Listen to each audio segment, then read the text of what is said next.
Okay, picture this. You're walking into a classroom, 200 students are just sitting there. It is dead silent. You could literally hear a pin drop. Or actually, maybe just the sound of a student contemplating dropping the class. They look totally unsure, and honestly, a little disconnected, right? Now hold that thought in your head and imagine this instead. Within 10 short minutes, those exact same students are laughing, talking, moving around, and sharing stories. They actually want to be there. It's the same students, the same subject, but a totally different beginning. Welcome to today's Explainer. Today, we are unpacking a really fascinating framework on exactly how this transformation happens.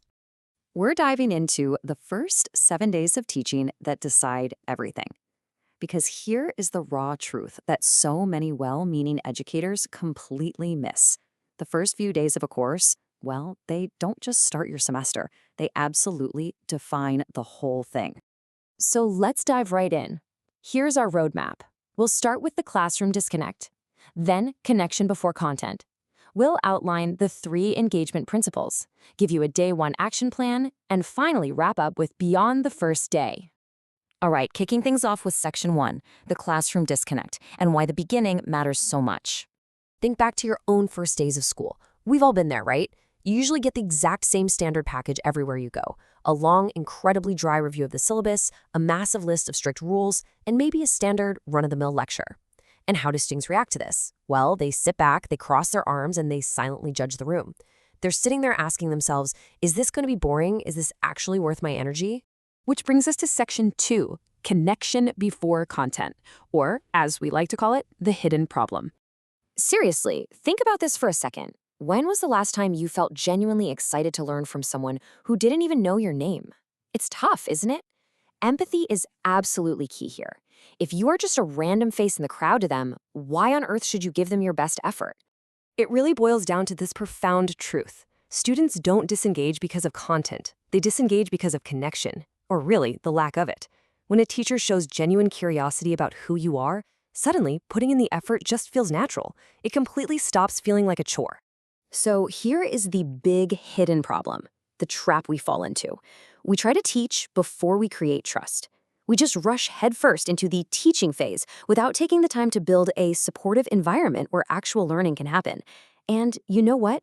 This is exactly where the vast majority of educators stumble right out of the gate. Okay, so how do we fix it? That brings us to section 3, the 3 engagement principles, and what actually works. Here is the core framework. It's 3 simple steps. 1, feel seen. 2, movement. And 3, safety. Let's look at that first one. When students share who they are, their hobbies, their unique stories, they stop being just roll numbers on a spreadsheet. They become individuals. And the very moment they feel seen, they start showing up entirely differently in your classroom. Then there's the second principle, movement. Look, static classrooms literally kill attention, but physical activity, that actually activates the brain. Things like find someone who, icebreakers, inside-outside circles, and team board work. These aren't just fun little games to kill time. They physically change the energy in the room. When students stand up and interact, something fundamental shifts in their focus. And finally, there's the third principle, safety. A lot of educators think they always need to share an expert moment, right? They want to command respect and look like the absolute authority figure. But sharing a mess-up moment instead, that is a game changer. It creates psychological safety. It sends a powerful unspoken message to the entire room. Hey, you don't have to be perfect here. And once they realize that, they totally open up. All right, moving into section 4, the day 1 action plan. Let's break down that invisible wall. Right off the bat, on day 1, you want to aim for connection, not control. Put up a short, humanizing intro video of yourself. Hand out index cards to learn about your students, and not just their names, but what actually makes them tick. And run one of those find someone who activities we just talked about. These are super simple, immediate tactics, and they break the ice instantly. Then, as attendance is still settling over the next few days, your primary goal is just to build energy. Ask random response questions, or RR questions. Get them out of their seats and up to the board in teams. Get some movement-based discussions going. The goal here is incredibly simple, but so profound. Absolutely no one should remain invisible in your class. Which brings us to our final section, section 5, beyond the first day and how we sustain this momentum. Because you have to sustain it, right?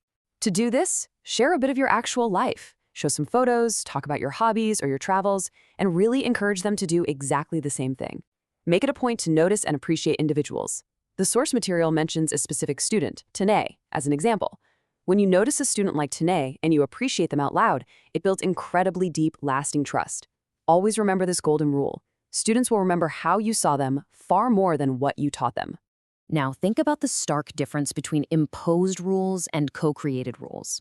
If you just impose a rule, like saying no phones allowed or detention for talking, you are merely creating control. But what if you co-create the rules? What if you ask the class, hey, should technology be allowed in here? Or what should happen if someone disrupts? That creates responsibility. They don't feel controlled anymore. They feel deeply invested in the community that you are all building together.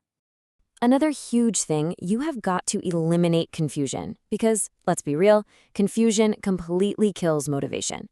You need to make your expectations crystal clear. Show them good, average, and poor examples of work. Explicitly define what good actually looks like in your classroom. And, crucially, give them chances to improve. Clarity builds ultimate confidence. And to tie this all together, feedback. Always. But I don't just mean handing out marks or grades. I mean providing real, actionable feedback. Because improvement comes from direction, not judgment. That is the final piece of sustaining that vital connection throughout the whole semester. All right, let's quickly wrap this up with our key takeaways. First, prioritize connection over content in those absolutely crucial early days. Second, remember that engagement requires your students to be seen, moving around, and feeling psychologically safe. And third, it's the small, intentional actions that build a truly powerful environment. This framework doesn't just start a semester, it transforms the entire experience for literally everyone in the room. I want to leave you with a slightly provocative final thought.